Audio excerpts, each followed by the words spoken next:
कुछ कन्याएं तालाब में स्नान कर रही थीं। उसी रास्ते से एक साधु भ्रमण कर रहा था।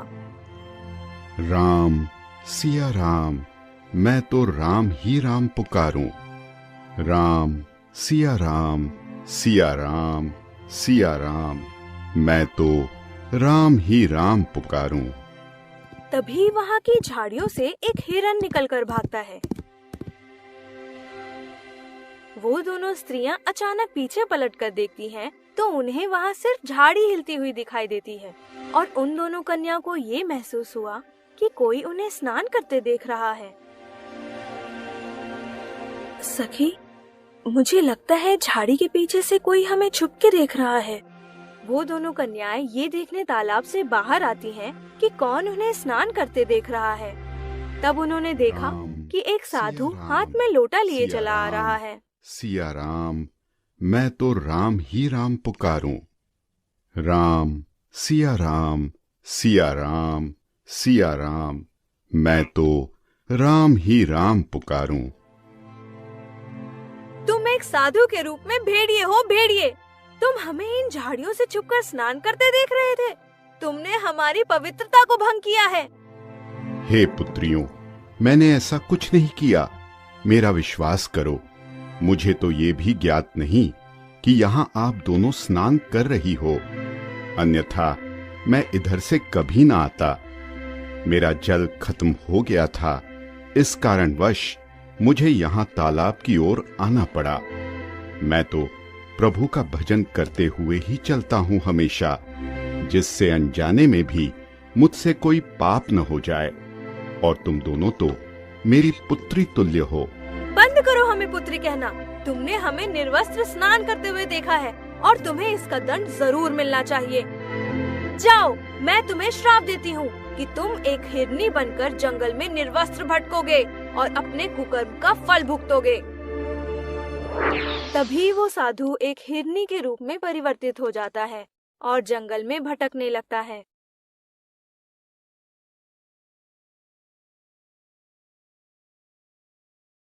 वहीं पेड़ पर बैठा एक तोता ये पूरी घटना देख लेता है। हे ऊपर वाले, ये तेरी कैसी लीला है?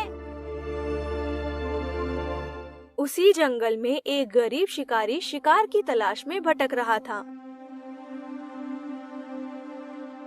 हे भगवान, आज मुझे कोई शिकार क्यों नहीं मिल रहा? क्या आज भी मुझे भूखे पेट ही सोना पड़ेगा? चलो जंगल की दूसरी तरफ जाकर देखता हूँ, शायद वहाँ कोई बड़ा शिकार मिल जाए। शिकारी जंगल के दूसरी ओर जाने लगता है। तभी उसे झाड़ियों के हिलने की आवाज आती है। अरे, लगता है वह कोई शिकार है, मुझे उसे पकड़ना होगा। शिकारी उस झाड़ी की तरफ बढ़ता है तो देखता है कि वहाँ पर वही हिरनी तपस्या की मुद्रा में बैठी हुई है। शिकारी उसे देखकर अचंभित हो जाता है। ये शिकार तो मुझे सही मिला है, पर यह हिरनी कितनी विचित्र है।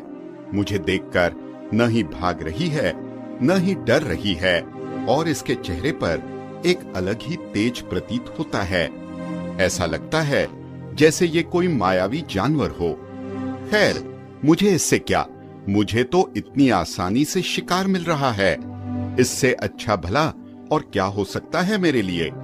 चलो जल्दी से इसे पकड़कर घर ले चलता हूँ। शिकारी उस हिरनी को पकड़कर घर ले आता है।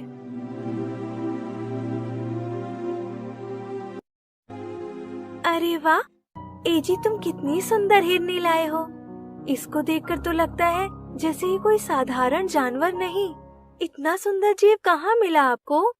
हे भाग्यवान, मत पूछो। ये हिरनी तो मुझे इतनी आसानी से मिल गई जैसे पुष्प को सुगंध। एजी, देखकर मन में दया का भाव आ रहा है। इसे ना खाने का मन हो रहा है, ना बेचने का। एजी, ये बहुत मासूम है। तुम ऐसा करो, इसे वहीं छोड़ाओ जहाँ से इसे लाए हो। हाँ, तुमने सही कहा। इस सुंदर जानवर को हम कष्ट नहीं पहुँचाएंगे। मैं अभी इसे जंगल में छोड़ कर आता हूँ। शिकारी उसे लेकर जंगल की तरफ चल पड़ता है।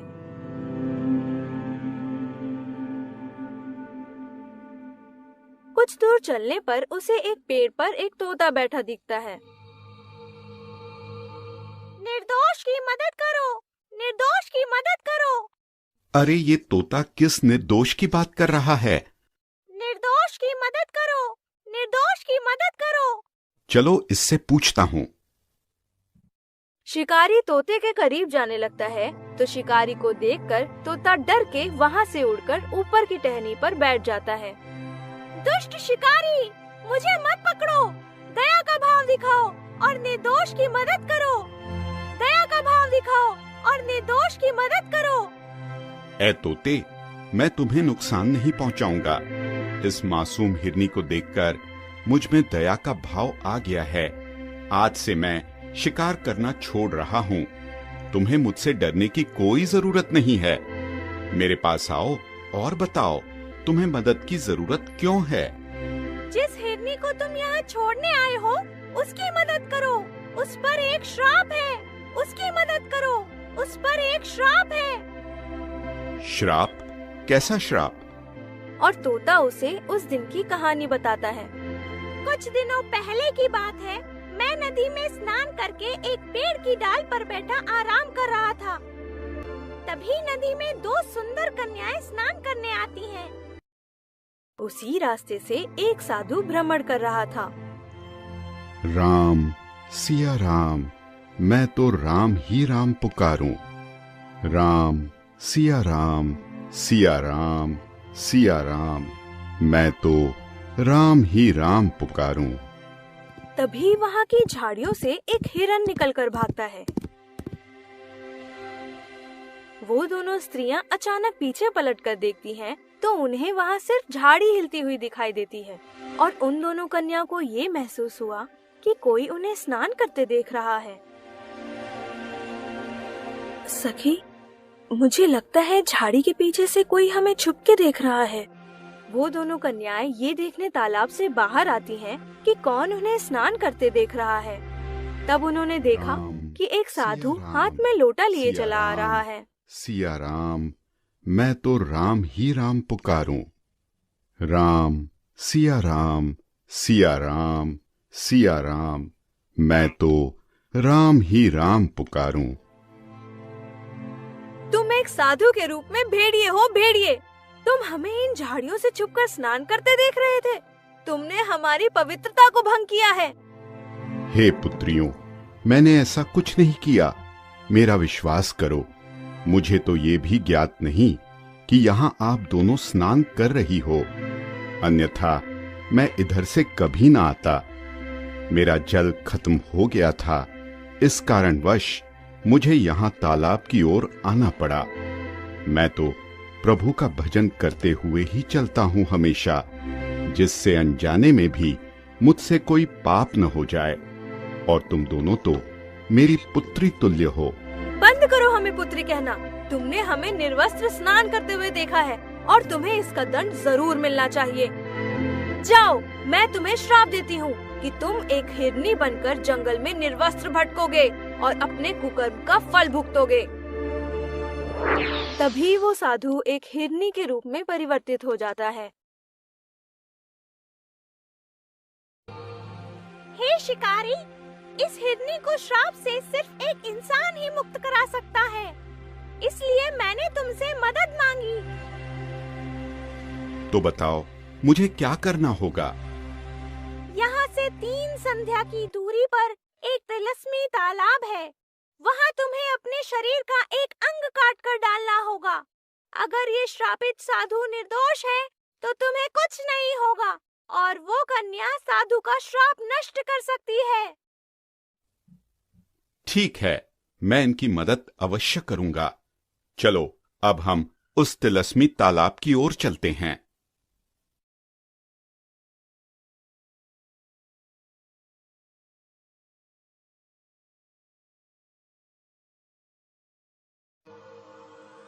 बस भाई, ये वही तिलस्मी तालाब है जहाँ इस साधु को तुम्हें मुक्ति दिलवानी होगी।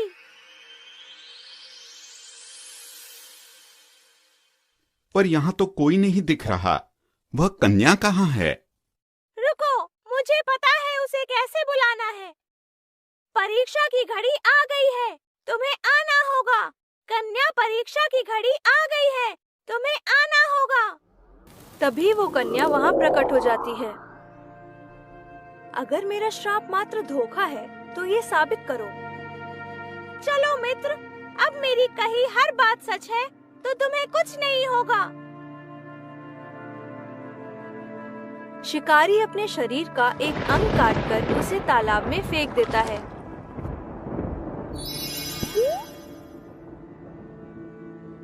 हे सुंदरी, मैंने परीक्षा दे दी है। अगर ये साधु निर्दोष है तो इसे मुक्त करो। कन्या उस साधु को श्राप से मुक्त कर देती है। हे साधु महाराज, मुझसे अनजाने में बहुत बड़ी गलती हो गई है। अगर मैं क्षमा के लायक हूँ तो कृपया करके मुझे क्षमा करें। हे युवक, इस युग में तुमसे बड़ा दयावान मैंने आज तक नहीं देखा। तुमने अपनी परवाह न करते हुए एक निर्दोष को बचाने के लिए इतनी बड़ी परीक्षा दी। इसके लिए मैं तुम्हें एक जादुई चक्की देती हूँ, जिससे तुम्हें कभी निर्दोष जीवों को मारने की आवश्यकता नहीं पड़ेगी।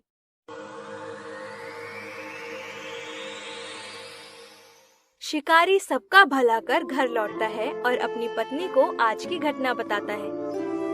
पत्नी ये सब सुनकर बहुत प्रसन्न हुई और तोते को उसने पुत्र के रूप में अपना लिया।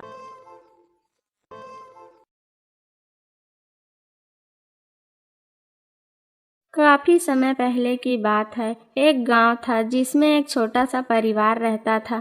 रामलाल और उसकी पत्नी गीता और उसका 30 साल का बेटा बंसी। रामलाल मेहनत मजदूरी करके जो भी कमाता था उसका आधा पैसा दान कर देता था। वह लोग बहुत ही गरीब थे।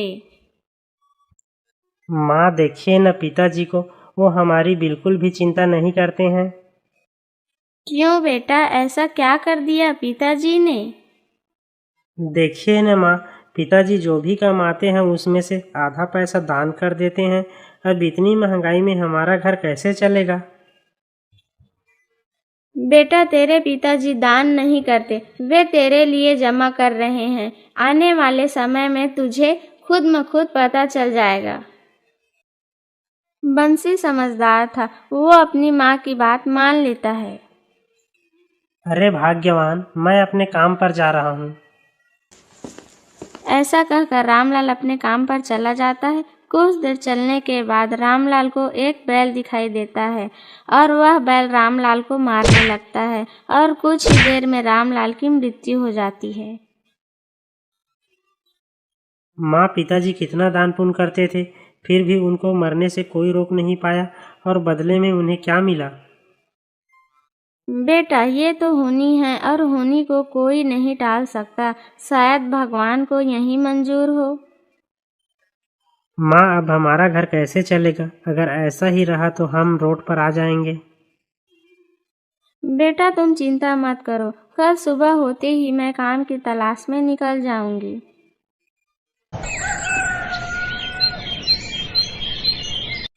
बेटा, मैं काम पर जा रही हूँ, तुम घर से बाहर मत निकलना।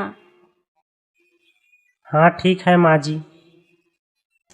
गीता काम की तलाश में निकल जाती है और इधर बंसी भी घर से निकल जाता है। चलते चलते बंसी एक जंगल में पहुंच जाता है और थक कर एक वृक्ष के नीचे बैठ जाता है। तब वह वृक्ष बंसी से बोलता है, बेटा, तुम कहाँ जा रहे हो? मैं यमराज से अपने पिताजी की मृत्यु का कारण पूछने जा रहा हूँ। बेटा, मेरा भी एक सवाल है। वैसे क्या तुम मेरा सवाल यमराज जी से पूछ लोगे, क्योंकि मैं यहाँ से कहीं आ जा नहीं सकता। जी बताइए, क्या पूछना है? तुम पूछना कि मुझे यहाँ लगे हुए कई वर्ष बीत गए हैं और न ही मेरे पत्ते झड़ते हैं और न ही सूखती है। मैं इस बोझ के कारण काफ़ी परेशान हो गया हूँ। मेरी लकड़ियाँ भी काफ़ी कमज़ोर होती जा रही है। मैं इससे कब मुक्त हो पाऊँगा?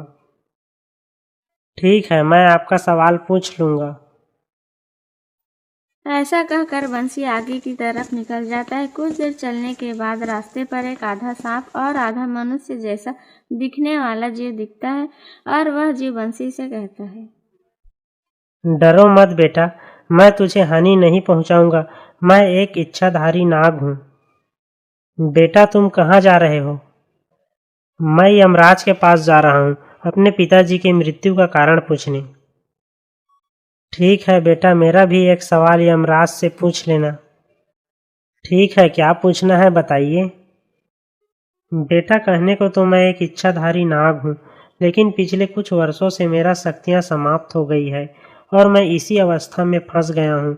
न मैं सांप बन पा रहा हूँ और न ही मनुष्य। आप पूछना कि मुझे इस योनि से मुक्ति कब मिलेगा। ठीक है, आप चिंता मत करिए, मैं आपका सवाल यमराज जी से पूछ लूँगा और अब मैं चलता हूँ। चलते चलते वह एक खेत से होकर गुजर रहा होता है। तभी बंसी को एक किसान रोककर बोलता है, अरे बेटा, कहाँ जा रहे हो? मैं यमराज जी के पास अपने सवालों का जवाब लेने जा रहा हूँ। बेटा, मैं काफी समय से यहाँ पर खेती करता आ रहा हूँ, लेकिन पिछले कुछ वर्षों से मेरा फसल खराब हो जा रहा है। क्या तुम मेरा यह सवाल यमराज जी से पूछ लोगे कि आखिर मेरा फसल खराब क्यों हो जाता है? जी ठीक है, मैं आपका सवाल पूछ लूँगा और अब मैं यहाँ से चलता हूँ। चलते चलते रास्ते में उसे एक कौवा पड़ा मिलता है जिसके सांसें चल रही होती है और उसका शरीर कुछ भी काम नहीं कर रहा होता है। बंसी उसके पास जाता है और कहता है, क्या हुआ आपको? मैं आपकी क्या मदद कर सकता हूँ? बेटा, मेरी मृत्यु नहीं आ रही है और मैं कुछ दिनों से ऐसा ही तड़प रहा हूँ। आप चिंता मत कीजिए, मैं यमराज जी के पास जा रहा हूँ। वहीं से ये पूछ लूँगा कि आपको मोक्ष कैसे प्राप्त होगा। ये कहकर बंसी वहां से चला जाता है और चलते चलते बंसी यमराज के पास पहुंच जाता है। क्या हुआ बेटा, तुम यहाँ पर क्या कर रहे हो? यमराज जी, मेरे पिताजी का मौत का क्या कारण है? वह तो कितना दान पुण्य करते थे, मुझे नहीं पता। मुझे मेरे पिताजी वापस चाहिए। ठीक है बेटा, कल तुम्हारे पिताजी तुम्हारे घर पहुंच जाएंगे। और अब तुम भोजन कर लो, बहुत दूर से सफर करके आए हो। यमराज बंसी को पेट भर खाना खिलाता है। बेटा बताओ, तुम्हें और अब क्या चाहिए? जब मैं यहाँ आ रहा था, मुझे रास्ते में कुछ सवाल मिले हैं जिसका जवाब आपको देना है। ठीक है, बताओ क्या सवाल है। बंसी वह सारे सवाल पूछ लेता है। ठीक है, मैं सारे सवालों का जवाब देता हूँ, तुम जाते समय उन्हें ये सवाल के जवाब दे देना। यमराज बंसी के सारे सवालों का जवाब दे देता है और बोलता है, बेटा बंसी, अब तुम लौट कर जाओ। तुम्हारे घर तुम्हारी माँ तुम्हारे लिए बहुत परेशान हो रही है। और बंसी वहां से चला जाता है। बंसी पहले कौवा के पास जाता है। बेटा, तुमने मेरे बारे में यमराज से पूछा? हाँ पूछा, और उन्होंने बताया आप अगले जन्म में बहुत बड़े ज्ञानी थे जिसका आपको बहुत अभिमान था। तुम अपने शिष्य को ठीक से ज्ञान नहीं देते थे ताकि वो तुमसे ज्यादा ज्ञानी न हो जाए। वह ज्ञान आज तक तुम्हारे अंदर है। जब तक वो ज्ञान तुम किसी को नहीं दोगे, तब तक तुम ऐसे ही तड़पते रहोगे। मैं इस अवस्था में कहीं जा नहीं सकता, तो मैं अपना सारा ज्ञान तुम्हें देता हूँ। ठीक है, जैसी आपकी इच्छा। उसके बाद कौवा अपना सारा ज्ञान बंसी को दे देता है और कौवा को मोक्ष मिल जाता है। ज्ञान लेने के बाद बंसी किसान के पास जाता है। बेटा, क्या तुम्हें मेरे सवालों का जवाब मिला? जी हाँ, आपकी इतनी मेहनत के बावजूद आपका फसल इसलिए खराब हो जाता है क्योंकि आपको पहले कन्यादान करना पड़ेगा। आपके घर में एक 20 साल की बेटी है, पहले उसका विवाह कीजिए, उसके बाद अपना दूसरा कार्य कीजिए।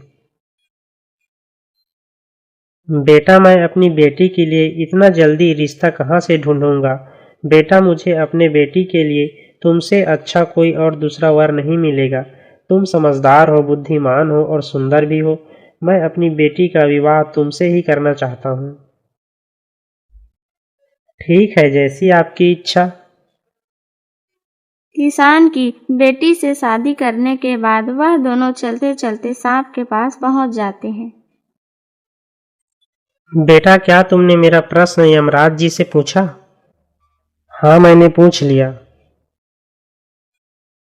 तो बताओ, मैं इस शरीर से कब छुटकारा पाऊंगा? आपको मोक्ष न मिलने का कारण आपके पास जो मणि है ना, वही है।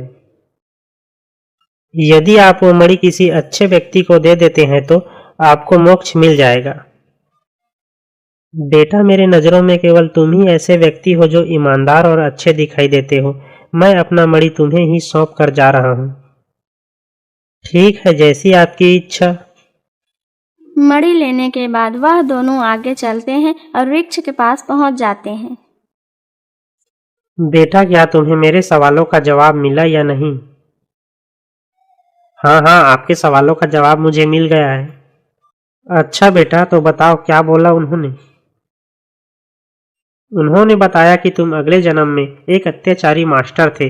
तुम अपने बच्चों को ठीक से नहीं पढ़ाते थे।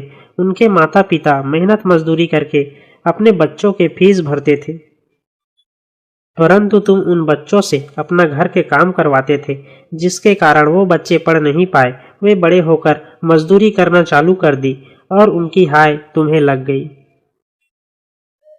तो क्या मुझे इस वृक्ष की योनि से कभी मुक्ति नहीं मिलेगी? तुम्हारे अंदर बहुत शिक्षा है और तुम वो शिक्षा किसी को दे दोगे तो तुम अंदर से खाली हो जाओगे और तुम्हारा मोक्ष हो जाएगा। बेटा, एक तुम ही हो जो मेरी शिक्षा को ठीक से समझ पाओगे और ग्रहण कर पाओगे, इसलिए मैं अपनी शिक्षा तुम्हें देकर जाता हूँ। ठीक है, जैसी आपकी इच्छा।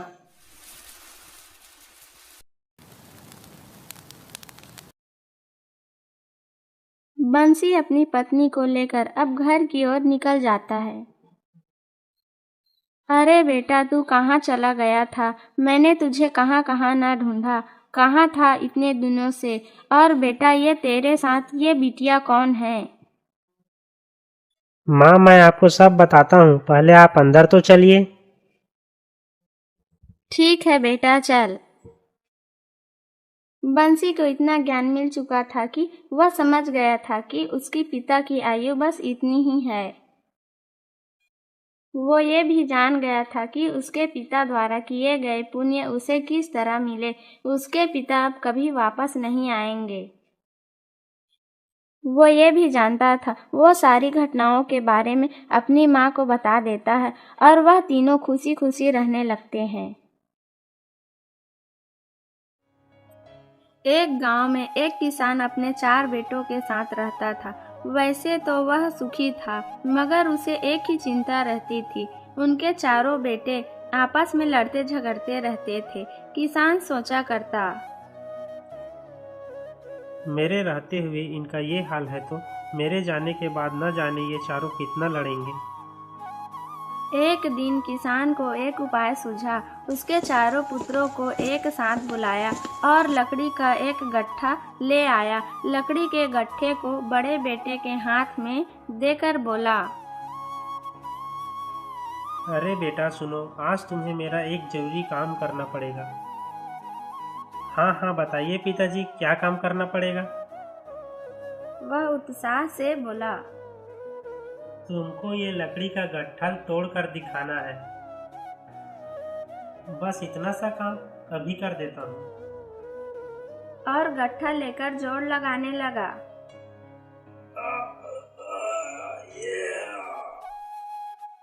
बड़े बेटे ने खूब कोशिश की मगर असफल रहा। फिर यही कार्य किसान ने दूसरे बेटे को दिया। वह हट्टा कट्टा नौजवान था। अपनी ताकत पर बड़ा नाज था उसे। हंसते हुए उसने कहा, क्या पिताजी, ये तो मेरा बायां हाथ का खेल है। अच्छा तो करके दिखाओ ना। बड़ा आया बायां हाथ का खेल, तोड़ के दिखाओ ये गट्ठल, तब मानू। बड़े भाई ने बोला तो किसान ने बीच में ही टोक दिया। अरे भाई, झगड़ा मत करो, झगड़ा मत करो। दूसरे भाई ने गट्ठल उठाया और लगा जोर लगाने। अरे अरे बाप रे, ये गट्ठल तो टूटता ही नहीं। बारी बारी से किसान ने बाकी दोनों को भी गट्ठल तोड़ने को दिया, पर सभी भाई असफल रहे। पर चारों को समझ नहीं आ रहा था कि पिताजी चाहते क्या हैं। फिर किसान ने उस गट्ठर को खोल दिया और सारी लकड़ियां अलग अलग हो गई। अब किसान ने चारों भाइयों से कहा, चलो एक आसान काम कर देता हूँ। अब एक एक लकड़ी उठाओ और तोड़ने का प्रयास करो। इस बार बड़ी ही आसानी से चारों भाइयों ने एक एक लकड़ी उठाया और तोड़ दी। चारों थोड़ी ही असमंजस में थे, पर छोटे भाई ने पूछ लिया, पिताजी ये बतलाइए, इन लकड़ियों को तोड़ने का क्या अर्थ है? इस व्यर्थ काम में इतना समय क्यों जाया किया? किसान ने हंसकर उत्तर दिया, बेटा, तुम सभी इन लकड़ी के गट्ठल की तरह ही हो। अगर तुम एक हो जाओ तो तुम्हें कोई तोड़ नहीं सकता, पर अगर अलग अलग बिखर जाओगे तो कमजोर हो जाओगे और कोई भी तुम्हें तोड़ देगा। लड़के पिताजी की बात को समझ गए थे। उन्होंने एक दूसरे को देखा और गले मिल गए। किसान ने खुश होकर कहा, मिलजुल रहना, मिलजुल खाना, एक दूसरे का हाथ बटाना।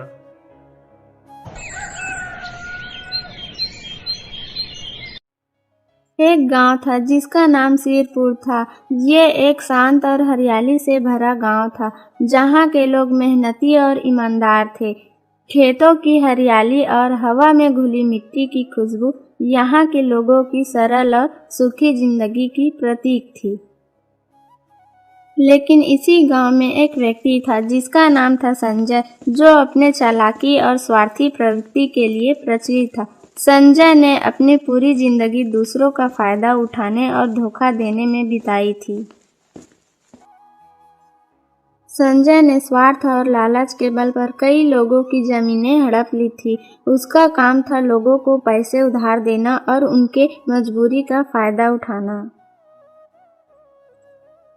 वह पहले तो बड़ी नम्रता से बात करता और जब कोई मजबूरी में उनके पास पैसा उधार लेने जाता तो वह भारी ब्याज लगा देता। अगर कोई समय पर पैसा न लौटा पाता तो संजय उसका घर, खेत व अन्य संपत्ति छीनने में देर नहीं लगाता था। एक दिन गांव का गरीब किसान बंसी संजय के पास आया। बंसी ईमानदार और मेहनती था, लेकिन इस साल बारिश कम होने के कारण उसकी फसल पूरी तरह खराब हो गई थी। घर में खाने के लिए अनाज नहीं था और बच्चे की हालत खराब थी। बंसी ने संजय से कहा, भाई संजय, मेरी हालत बहुत खराब है, मुझे थोड़ा पैसे उधार दे दो। अगली फसल आने पर मैं सब लौटा दूंगा। संजय ने हंसते हुए कहा, बंसी, तुझे तो पता है कि मेरे पैसे ब्याज पर चलता है। अगर तू पैसे लेगा तो दोगुना वापस करना होगा। सोच ले, तुझे मंजूर है तो बोल। बंसी ने अपने मजबूरी को समझते हुए कहा, मुझे मंजूर है, भगवान सब देख रहे हैं।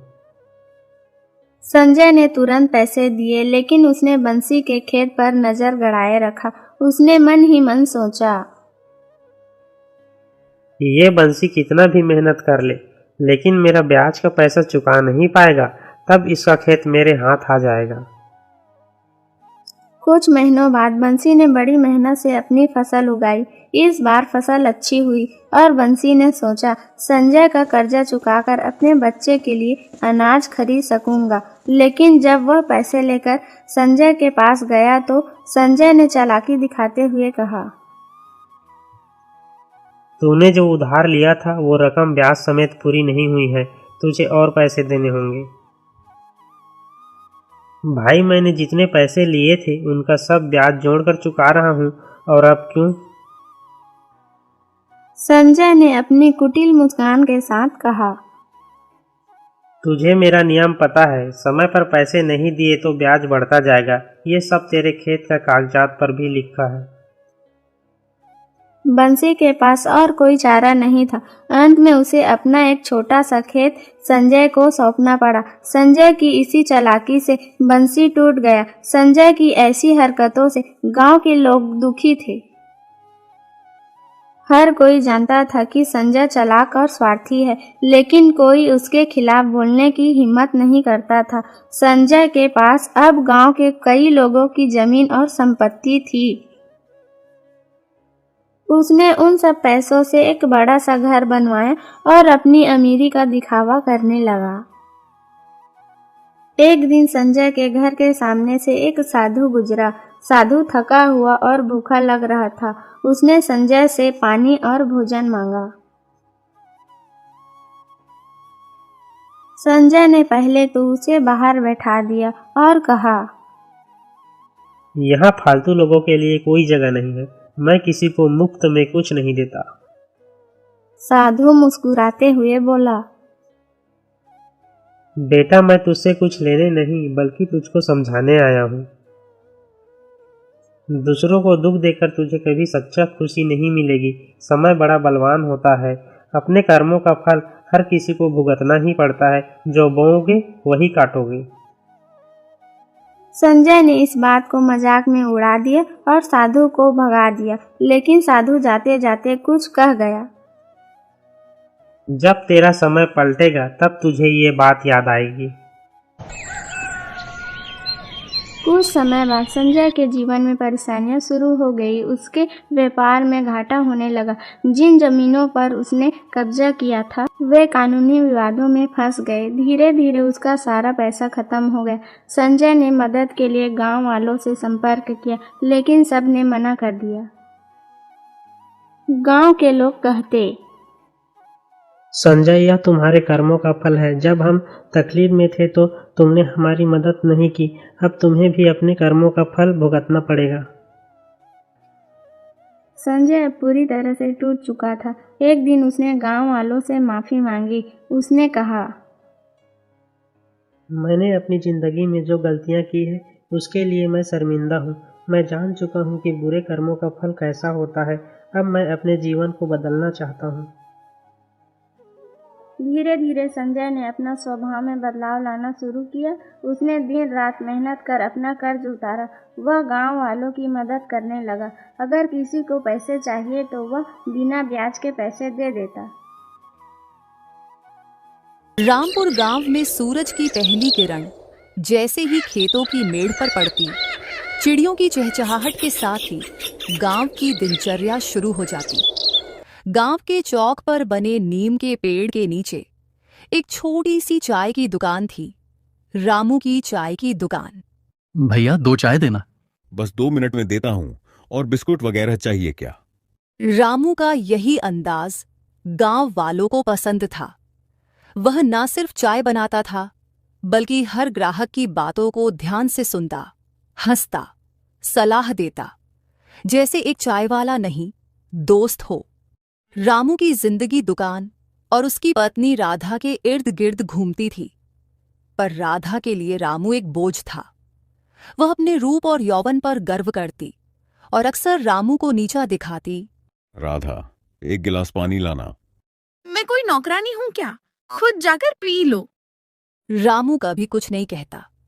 वह जानता था कि राधा खुश नहीं है, लेकिन वह उसे खुश करने के लिए रोज मेहनत करता। एक दिन जब रामू दुकान पर था, मोहन उसके घर आया। मोहन राधा की पुराना आशिक था, जो अब शहर से लौटकर गांव आया था। उसकी चाल, बातें और नजरें किसी शरीफ आदमी की नहीं लगती थीं। आखिर तुम आ ही गए। तुम्हारी याद ही खींच लाई। तुम्हारे बिना जाना मुश्किल हो गया था, सो चला आया। धीरे धीरे दोनों का रिश्ता गहरा होता गया। वो राधा के कमरे में बैठकर बातें करते, हंसते और राधा रामू की गैर मौजूदगी में मोहन को गोद में सुलाती। मैं अब और नहीं सह सकती। तुमसे एक पल भी दूर नहीं रह सकती। मुझे अब तुम्हारे साथ ही रहना है। तो रामू को हटाना होगा हमेशा के लिए, तभी हम दोनों एक हो सकते हैं। दोनों ने मिलकर योजना बनाई। कि कैसे रामू को रास्ते से हटाया जाए, क्योंकि रामू को रास्ते से हटाए बिना राधा और मोहन एक नहीं हो सकते।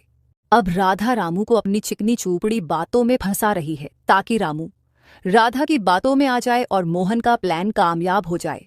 राधा रामू से झील जाने की जिद करती है, लेकिन रामू अब भी झील की तरफ जाना नहीं चाहता, तो राधा रामू से जिद करते हुए बोलती है, तुम्हें तो झील पसंद है ना, तो आज क्यों नहीं जा रहे हो?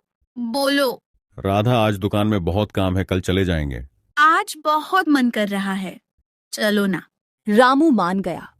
प्रेम में डूबे इंसान को संदेह नहीं होता। रामू ने जरा भी नहीं सोचा कि राधा चाल चल रही है। रामू को लेकर राधा झील के लिए निकल गई।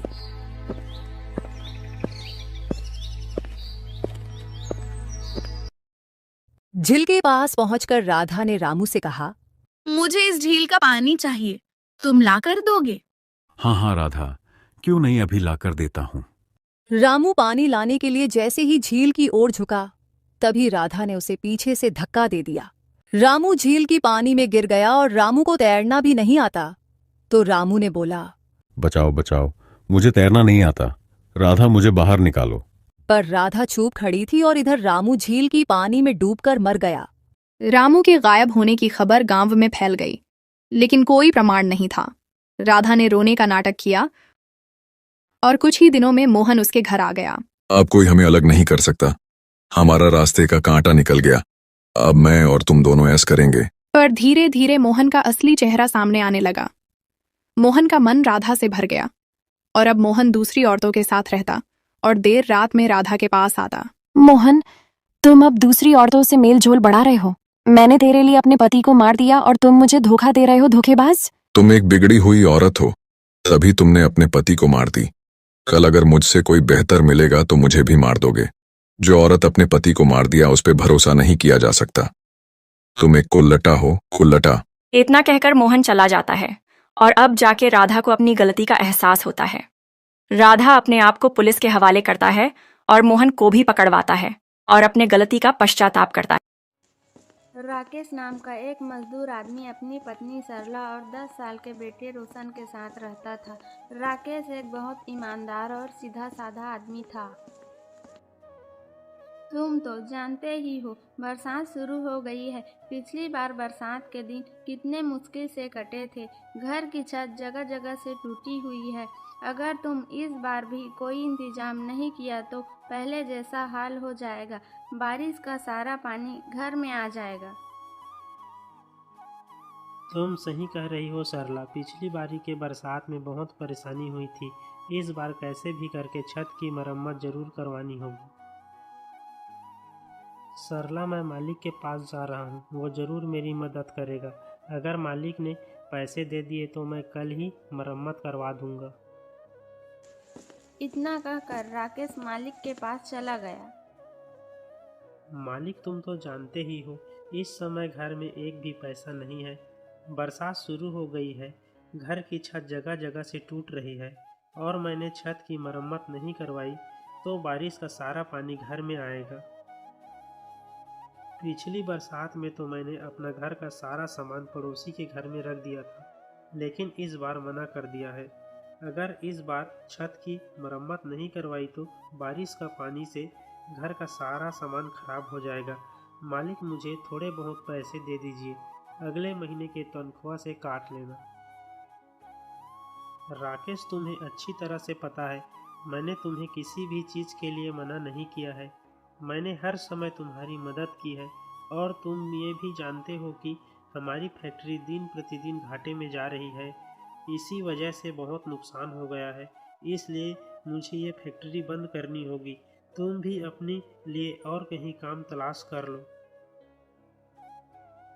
मालिक, ऐसे में मुझे काम कहाँ मिलेगा? मैं तो आपसे थोड़े बहुत पैसे उधार मांगने के लिए आया था, लेकिन आपने तो मेरा रोजगार ही छीन लिया। राकेश, मैं तुम्हारी परेशानी समझ सकता हूँ, लेकिन मैं भी मजबूर हूँ। जब धंधा ही चौपट हो गया तो मैं तुम्हें पैसे कहाँ से दूंगा? राकेश, मुझे भी तुम्हारी तरह अपने परिवार की चिंता है। मुझे भी कई सारा काम देखना होगा। घर के गुजारे के लिए। बेचारा राकेश मायूस होकर अपने घर चला जाता है। सरला मालिक ने पैसे देने से मना कर दिया है। इस बरसात उनका भी हाल हमारी तरह है। मालिक ने फैक्ट्री बंद कर दी है, इसलिए मुझे भी फैक्ट्री से निकाल दिया गया है। इसलिए मुझे भी कोई दूसरा काम ढूंढना होगा। ये तो बहुत बुरा हुआ जी, ऐसी बरसात में कहाँ काम मिलेगा। पहले तो छत की चिंता थी, लेकिन अब तो काम भी नहीं रहा। अब काम ही नहीं है तो छत की मरम्मत कैसे होगी। सरला तुम परेशान मत हो, कल जाकर जरूर काम ढूंढ लूंगा। अगर ईश्वर ने चाहा तो हम इस छत की भी मरम्मत करवा लेंगे। अगले ही दिन राकेश काम की तलाश में निकल जाता है। उसकी नज़र एक बनिए की गोदाम पर पड़ती है। उसने सोचा, यहाँ जाकर पूछना चाहिए, जरूर कोई काम मिल जाएगा। फिर राकेश गोदाम के मालिक के पास जाता है। सेठ जी, मैं काम की तलाश में आया हूँ। क्या आपके दुकान पर कोई काम मिल सकता है? हमारे गोदाम पर काम करने के लिए हमें मेहनती और भरोसेमंद लोगों की ज़रूरत है। तुम इस तरह से काम कर सकते हो? सेठ जी, मैंने खेतों में काम किया है और निर्माण कार्य में भी मेरे पास अच्छा अनुभव है। मैं किसी भी तरह के काम करने के लिए तैयार हूँ। कृपया करके मुझे एक बार मौका दे दीजिए। आपको मेरा काम पसंद आएगा। मैं बहुत मेहनत से काम करता हूँ। मेहनत से तो हर कोई काम करता है। यहाँ खेती का काम नहीं होता, बल्कि गाड़ी से बोरे उतार कर गोदाम में रखने पड़ते हैं और फिर उस बोरे को उठाकर ग्राहक को देने पड़ते हैं। ठीक है सेठ जी, मैं काम करने के लिए तैयार हूँ। आप मुझे बता दीजिए कब से काम में आना है। फिलहाल देखो, हमारे पास कोई जगह खाली नहीं है। हाँ, भविष्य में कोई जगह खाली होगी तो तुम्हें बता दूंगा, लेकिन अभी के लिए खेद है, मैं तुम्हें कोई काम नहीं दे सकता। ये सुनकर राकेश मायूस हो जाता है और फिर वहाँ से चला जाता है। उसके बाद राकेश जगह जगह काम ढूंढता है। काम की तलाश में सुबह से शाम हो जाती है, लेकिन राकेश को कहीं भी काम नहीं मिलता। इसलिए वह सोचता है, पूरा दिन हो गया, अभी तक कोई काम नहीं मिला। मैं सरला से कितने विश्वास से कह आया था कि आज जरूर छत की मरम्मत का इंतजाम कर दूंगा, लेकिन अब तो घर में कुछ भी राशन नहीं बचा है। नौकरी भी चली गई है। हे ईश्वर, मेरी मदद कर। सरला मेरी वजह से कितना कष्ट सह रही है। राकेश थक हार कर चाय की दुकान पर बैठ जाता है। तभी राकेश से एक आदमी कहता है, आज पेपर में आया है कि इस बार बहुत बारिश होगी। लगभग 1 महीने तक लगातार और बाढ़ होने का खतरा भी है। भाई, ये कैसी बात कर रहे हो? ईश्वर न करे ऐसा हो। अगर 1 महीने तक लगातार बारिश होगी तो किसान और गरीब लोग कैसे जिएंगे? बारिश की वजह से फसलें मर जाएगी, गरीब लोगों का कारोबार बंद हो जाएगा। अरे भाई, पेपर में लिखा हुआ है, मैं तो बस वही बता रहा हूँ। अरे, पेपर वाले तो कुछ भी छाप देते हैं जिससे उसका अखबार ज़्यादा बिके। मैं तुम्हें लिख कर देता हूँ, ऐसा कुछ नहीं होने वाला है। पिछले बार अखबार में छापा था कि इस बार बिल्कुल भी बारिश नहीं होगी, लेकिन हुआ उसका उल्टा ही। पिछली बार कितनी बारिश हुई थी। अरे, मेरी दुकान भी पूरी तरह से डूब गई थी। दुकान में बारिश घुस गया था। पेपर में छपी बातों पर विश्वास मत किया करो। मुझे लगता है तुम सही कह रहे हो। हमें पेपर में छपी बातों पर विश्वास नहीं करना चाहिए।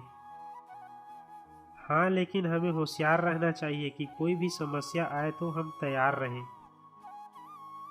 राकेश को ये दोनों आदमी की बातें अजीब लगती है, इसीलिए वो वहाँ से उठकर अपने घर जाता है। वो अपनी पत्नी से कहता है, सरला, मैंने हर जगह काम तलाश किया, लेकिन कहीं भी मुझे काम नहीं मिला। अब तुम ही बताओ, मैं क्या करूं? अब तो घर का राशन भी खत्म हो गया है और सुबह से रोशन की भी तबीयत बहुत खराब है। उसका सारा शरीर बुखार से गर्म हो रहा है। उसके लिए दवाई ले आओ। लेकिन सरला, मेरे पास एक भी पैसा नहीं है, फिर मैं अपने बेटे के लिए दवाई कहाँ से लाऊंगा? कुछ ही देर में रोशन की तबीयत बहुत खराब हो जाती है। अगर रोशन को इलाज नहीं मिला तो उसका तबीयत और भी बिगड़ सकता है। ऐसे में आपको जल्दी कुछ करना होगा। मैं जानता हूँ सरला, लेकिन मेरे पास एक भी पैसा नहीं है। ऐसे में मैं रोशन के लिए कहाँ से दवाई लाऊं? तुम एक काम करो, हम राजू के यहाँ चलते हैं, वो मेरी मदद जरूर करेगा। दोनों राजू की घर की ओर चल पड़ते हैं। राकेश जोर जोर से राजू के घर को खटखटाने लगता है। जैसे ही राजू घर के बाहर आता है, राकेश राजू से कहता है, राजू भाई, मेरा बेटा रोशन बहुत बीमार है। अगर उसे कोई जल्दी से इलाज नहीं मिला तो उसकी हालत बहुत बिगड़ सकती है। मुझे थोड़े से पैसे उधार दे दो। मैं तुम्हारा एहसान जिंदगी भर नहीं भूलूंगा। राकेश, मैं तुम्हारा दुख समझ सकता हूँ भाई, लेकिन देखो मेरी घर की भी हालत ठीक नहीं है और घर के बहुत खर्चे हैं और कमाई भी उतनी नहीं है। घर का खर्चा चल जाए। देखो भाई, मैं तुम्हारी मदद नहीं कर सकता, हो सके तो मुझे माफ़ कर देना। राकेश, मेरे पास पैसे होते तो मैं तुम्हारी मदद ज़रूर करता। मुझे इस बात का बहुत दुख है कि मैं तुम्हारी परेशानी में मदद नहीं कर पाया, लेकिन भाई मैं भी मजबूर हूँ। राजू भाई, ये केवल पैसों की बात नहीं है, ये मेरे बेटे का जीवन का सवाल है। क्या तुम मेरी इस गंभीर परिस्थिति में मदद नहीं कर सकते? क्या मेरे बेटे की ज़िंदगी तुम्हारे दया और सहायता की लायक नहीं है? राकेश, तुम मेरी बात को समझने की कोशिश करो। मैं तुम्हारी मदद करना चाहता हूँ, लेकिन मेरे खुद के हालात सही नहीं हैं। मुझे पूरी उम्मीद है कोई न कोई तुम्हारी मदद जरूर करेगा। इतना कहकर राजू घर के अंदर चला जाता है। राजू की पत्नी कहती है, कौन था दरवाजे पर इतनी जोर जोर से दरवाजा पीट रहा था? मेरा दोस्त राकेश था। उसका बेटा रोशन बहुत ज़्यादा बीमार है। उसके इलाज के लिए उधार पैसे मांगने आया था। मैंने साफ मना कर दिया पैसा देने के लिए। लेकिन राकेश बहुत अच्छा दोस्त है तुम्हारा। उसने तुम्हारे मुश्किल वक्त में बहुत बार मदद की है, फिर तुमने उसे पैसे देने से क्यों मना कर दिया? अरे ओ भाई, मैं कोई दानवीर नहीं हूँ जो हर किसी का मदद करता फिरूँ। और रही बात दोस्ती की, तो दोस्ती मैं केवल तब तक करता हूँ जब तक मुझे सामने वाले से फायदा होता है। उसे पैसे उधार दे भी दिए तो वो लौटाएगा कैसे? अब तो उसकी नौकरी भी चली गई है। मुझे लगता है तुम्हें ऐसा नहीं करना चाहिए। ईश्वर ना करे उसके बेटे को कुछ हो गया तो मैं क्या करूं? अगर उसे कुछ हो गया तो वो जाने और उसकी पत्नी जाने, और मेरे अलावा और भी तो बहुत लोग हैं। कोई न कोई उसकी मदद कर ही देगा। ईश्वर का डर कीजिए। किसी पे भी मुसीबत आते देर नहीं लगती है। कहीं ऐसा ना हो तुम्हारा ये घमंड तुम्हें ले डूबे। ये सब फालतू की बातें हैं, तुम इन बातों पर ध्यान मत दिया करो। वैसे भी ये मेरी कोई घमंड वाली बात नहीं है। अरे भाई, मेरा पैसा है, मैं किसी को दूं या न दूं मेरी मर्जी। उधर राकेश परेशान बेबस था। उसने सभी जानने वाले से पैसे मांगा, लेकिन किसी ने भी उसे पैसा उधार नहीं दिया। लोगों ने अलग अलग बहाने बनाकर उसकी मदद करने से मना कर दिया। कुछ ने कहा वो खुद परेशान है और कुछ ने कहा हमारे पास पैसे ही नहीं हैं। उसकी स्थिति ऐसे हो गई कि वो सोचने लगा, क्या वास्तव में उसके लिए कोई नहीं है जो उसकी मदद कर सके? तभी रोशन अपनी माँ से कहता है, मुझे बहुत ठंड लग रही है, मेरा शरीर पूरा कांप रहा है। तुम कुछ करते क्यों नहीं हो? बच्चा बहुत गंभीर है। हालात गंभीर है तो मैं क्या करूं? हाँ, इसे भी तो पता चले कि गरीब बाप के घर पैदा होने से क्या होता है। मैं थक चुका हूं लोगों से पैसे उधार मांग मांग कर। कोई पैसे उधार देने को तैयार ही नहीं है, जबरदस्ती छीन के तो नहीं ला सकता मैं। ऐसा मत कहिए, तुम एक बार मुखिया जी के पास जाओ, वो हमारी मदद जरूर करेगा। मुखिया जी से कहना हमारा बच्चा बीमार है, उसे इलाज की सख्त जरूरत है। राकेश मुखिया जी के घर पहुंच जाता है और राकेश मुखिया जी से कहता है, मुखिया जी, मेरा बच्चा बहुत बीमार है, उसे इलाज की सख्त ज़रूरत है, लेकिन मेरे पास एक भी पैसा नहीं है जिससे मैं अपने बेटे का इलाज करा सकूं। मैंने अपने यार दोस्त रिश्तेदार सबसे पैसे मांगे, लेकिन किसी ने मेरी मदद नहीं की। अब एक आप ही हो जो मेरी मदद कर सकते हो। राकेश, तुम्हारी बात सुनकर मुझे बहुत दुख हुआ। बुरे वक्त में कोई किसी का मदद नहीं करता।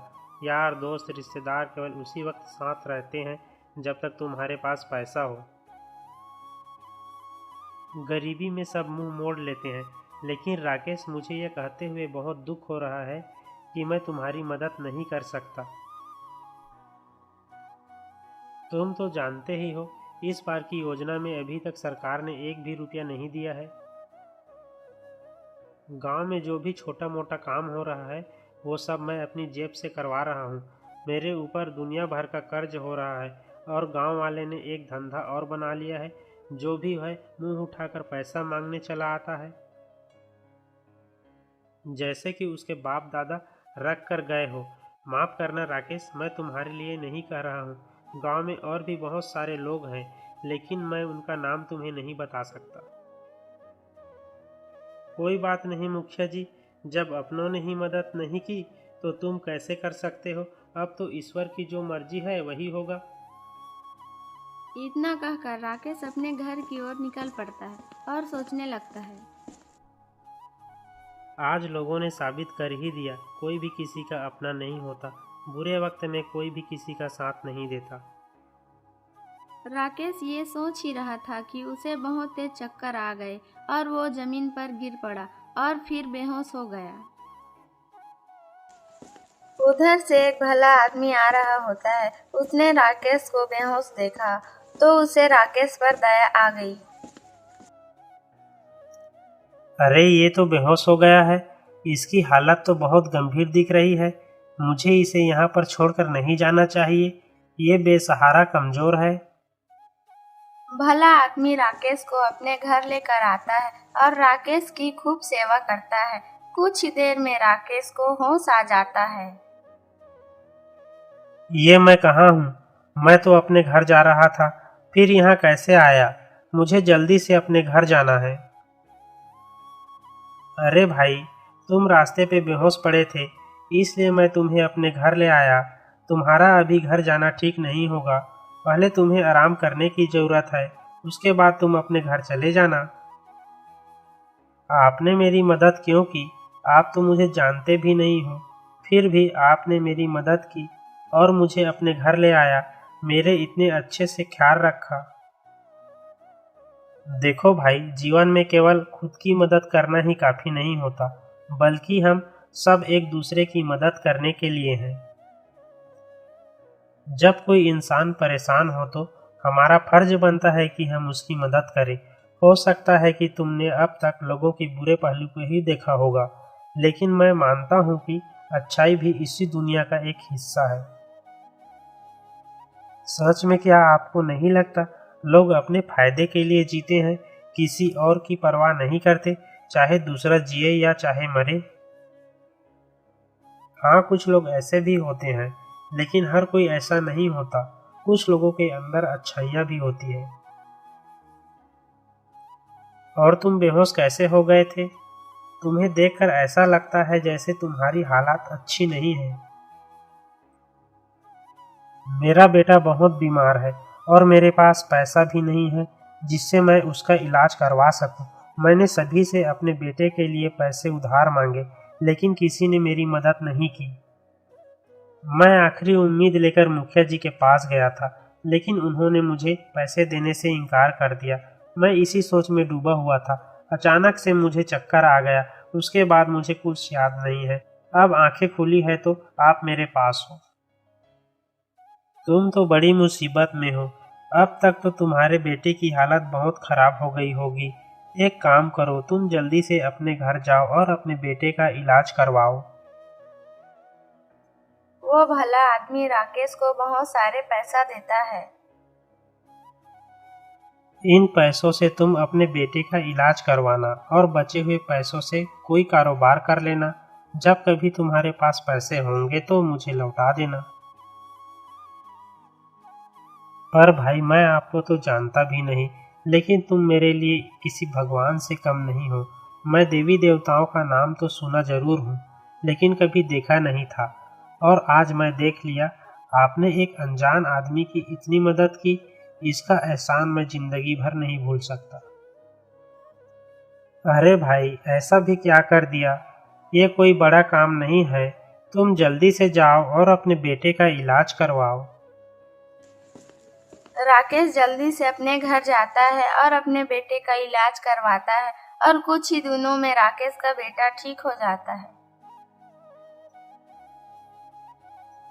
एक दिन सरला राकेश से कहती है, तुमने बताया नहीं, पैसा कहाँ से लाए थे? सरला, ये पैसे मुझे एक आदमी ने दिए थे। मैं तो उसे जानता भी नहीं। वो आदमी कौन था? मेरे लिए किसी भगवान से कम नहीं था। मैंने उनसे उसका नाम पूछा, लेकिन उसने अपना नाम बताने से इनकार कर दिया। उसने मुझसे कहा था कि कुछ पैसों से अपने बेटे का इलाज करवा लेना और बचे हुए पैसों से कुछ कारोबार कर लेना। आप सही कहते हो। वो आदमी हमारे लिए किसी भगवान से कम नहीं है। सरला, अभी मेरे पास बहुत पैसे बचे हुए हैं। मैं सोच रहा हूँ कि इन पैसों से कोई काम शुरू कर लेता हूँ, लेकिन मेरे समझ में नहीं आ रहा है कि मैं क्या काम शुरू करूँ। मैं तो कहती हूँ एक दुकान खोल लेते हैं जिसमें हम समोसा बेचा करेंगे। तुम सही कहती हो सरला, समोसे हर आदमी को पसंद होते हैं। मैं अभी बाजार जाके सामान ले आता हूँ। कल से ही हम समोसे बनाना शुरू कर देंगे। राकेश बाजार जाकर सामान ले आता है और फिर अगले ही दिन समोसे बनाकर बेचना शुरू कर देता है। अरे भाई राकेश, समोसा बेचना शुरू कर दिया? चलो एक समोसा तो खिलाओ, देखो कितना अच्छा समोसा बना है। अरे हाँ हाँ भाई, क्यों नहीं, तुम मेरे पहले ग्राहक हो। ये लो, एक समोसा खाकर तो देखो कैसा बना है, फिर बताना मुझे। जैसे ही वो आदमी समोसा खाता ही रह जाता है।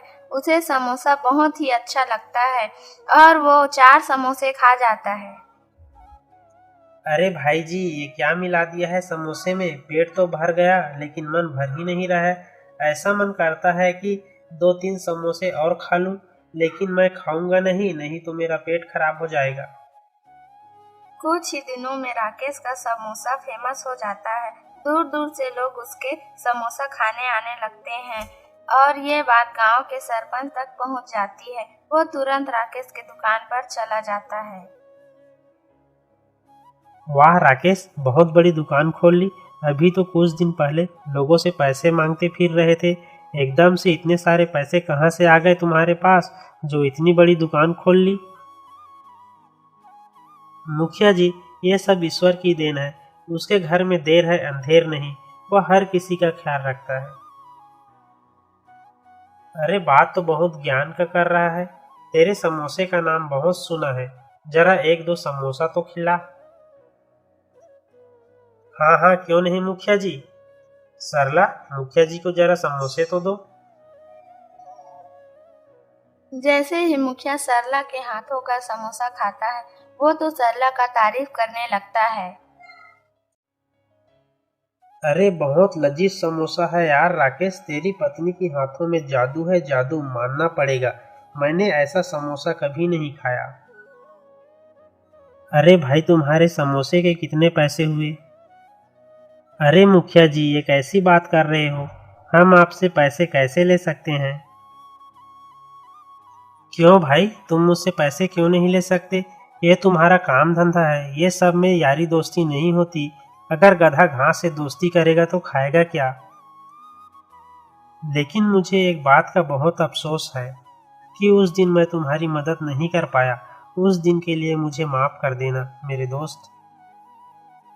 मुखिया राकेश को पैसा देकर चला जाता है। यूं ही कुछ दिन गुजर जाते हैं और राकेश अपनी पत्नी से कहता है,